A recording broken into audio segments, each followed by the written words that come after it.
Hey, Tom here. Welcome to my channel, Tom Loves DIY. A few of you, not very many, saw my video about losing my Ozark Trail 9-inch polypropylene long-handled spoon on a hike in Linville Gorge. I went out to Wally Mart to try to get one, and they have apparently been discontinued. Now, that's been a year and a half ago. Can't even find them on eBay for 10 bucks anymore. And there's a lot of spoons out there. This is a small version of the Ozark Trail spoon, but it's only about 7 inches long. It's a real spoon, you know, it's flexible, looks pretty tough, but not good enough to get down to the bottom of those dehydrated food pouches. So I went online and I found this GSI spoon still in the package because I really don't like the way it feels. It's, you know, kind of stiff, longer than necessary. You know, when it says long-handled spoon, it really means long-handled. But I really don't like the mouth feel of this with this silicone on it here. Otherwise, decent spoon. You know, you can hold on to it pretty well, get down into the bottom of your food bag. But I also found this little red plastic spoon online, about 8.5 inches, and really cheap. I think it was like $1.50. It's a little bit flexible and tough. The only thing about it that I don't like is the end is flat. Now that may be good for digging out your food, but it feels a little weird. You know, we grow up all our lives with spoons that are curved on front. Otherwise, it's got a nice bowl if you're eating something that's kind of soupy. If it is actually soup or you put too much water in, like I often do. So I had to get one of these titanium spoons. Spoon? To me, they're more like a little shovel because the bowl is so shallow. Unless your food is really lumpy and kind of dry, you can't get much out. I know you may disagree. They're not comfortable. I don't like the handle. You know, it is metal and got a kind of a thin, sharp edge. Just not for me. So of course, I'm a DIY guy. I decided I would make one. I went on Etsy and I found some STL files because my buddy David Lee down the street here has a giant CNC machine. I'm in front of a Style CNC STM 1325R1. It's a CNC router. 1325 means it's 1,300 millimeters wide and 2,500 millimeters long. With those STL files, we made this. This is Purple Heart. It doesn't come out quite like this. So I spent some time in my shop at the workbench sanding this down to make this beautiful, ultralight, useful wooden spoon. So come on in and I'll show you how they're made.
Usually we use that bit to cut that aluminum. Look at that, how fragile that little thing is.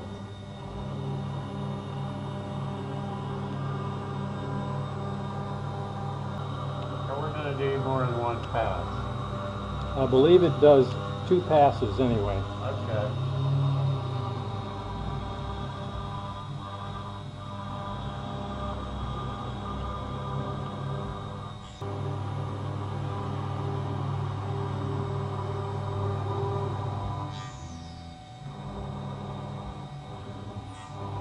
Oh, that's a cab.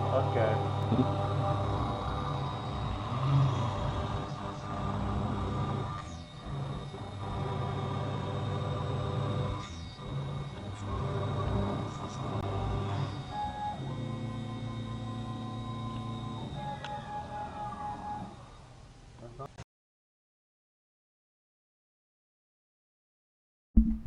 My buddy David, who has a giant CNC machine, has cut out some spoons for me.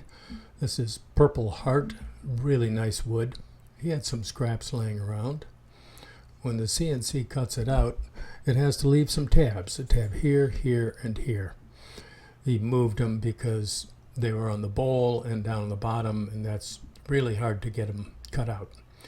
So after those tabs are removed, you have a spoon. It needs some sanding because there's always some roughness, and also it's a little bit thicker than I would like to have. It's also, I'd like it a little bit more tapered, so I'm going to sand it using my homemade 8-inch disc sander and make it narrower and make it thinner. I'll probably work on the bowl too. I'll be wearing my ear protection, just some cheapos from Harbor Freight, but they work well. The sander is really loud, and I've also got the small shop vac hooked up. It'll be really noisy, so I will reduce the sound significantly while I'm using this. Here we go.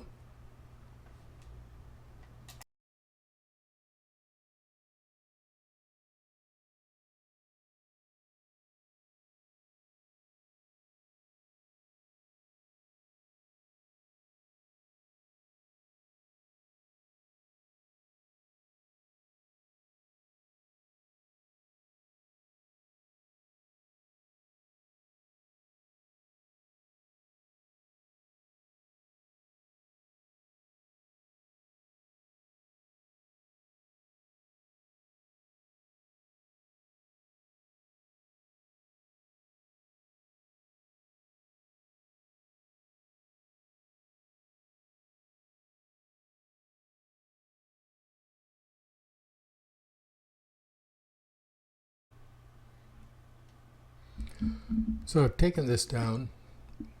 It's still a little bit thick. I don't think I like the taper on it, so it just doesn't feel right. So I'm going to do some more work, see how it comes out.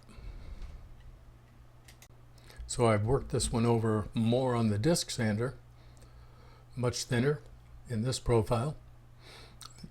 The unsanded spoon is pretty much the same thickness through the whole length of the handle.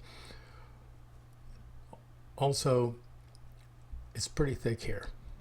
I wanted to make that a lot more delicate, better tapered and thinner. I also worked on the back side of the bowl because it comes out about 7/32 thick, and I want it to be thinner so that it'd be more like a regular spoon. I think it's pretty close. I'll probably use some finer grained sandpaper, some steel wool, make it as smooth as possible before I put on good coating of poly. I'm really enjoying this. My new homemade spoon, DIY, thanks David Lee for your help, works great. Just able to get an actual spoonful of stuff with the sauce. This works, and it's delicious. So I'm going to watch the birds and finish eating my meal.